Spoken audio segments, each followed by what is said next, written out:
The Samsung Galaxy S24 Ultra has a number of new features, some of which we've already covered, but now we're going to share with you some more exciting Samsung features. One method to do this is to convert voice to text. Bennett Brunner, who rose to fame for divulging information about One UI 6.1, has revealed 6 more fascinating features that the Galaxy S24 series will offer. Additionally, you may convert recorded meetings or classes into written text for convenient access. You may even translate text into a variety of languages. Prepare to find out additional details about any object you see on your screen, such a picture or web page. Circle the search button and press and hold the home icon. A more thorough Google search may be shown by tapping on it or by drawing a circle around it. You can translate conversations using the 3 built-in translators on the S24 using a feature in the Quick panel.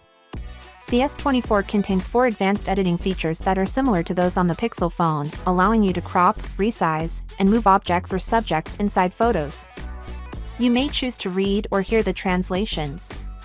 The 5th feature is Browser Help, which summarizes or translates long or multilingual web pages quickly. The 6th feature is Wallpaper Masking with the new wallpaper choice.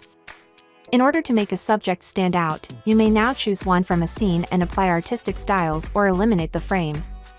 Additionally, owners of the Galaxy S23 Z Fold 5 or Z Flip 5 have good news. One UI 6.0 is now available for most compatible Galaxy phones and tablets. There's also a redesigned calendar clock style that displays the time and your to-do list. Over the next several days, everyone will be anticipating the next major upgrade, UI 6.1.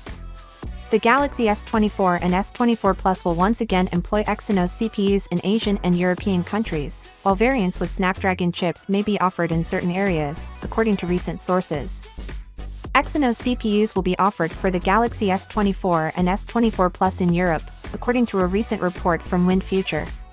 Finally, what are your thoughts about it? So without being said, let me know your thought in the comment below, and if you are new here, please subscribe. Peace out.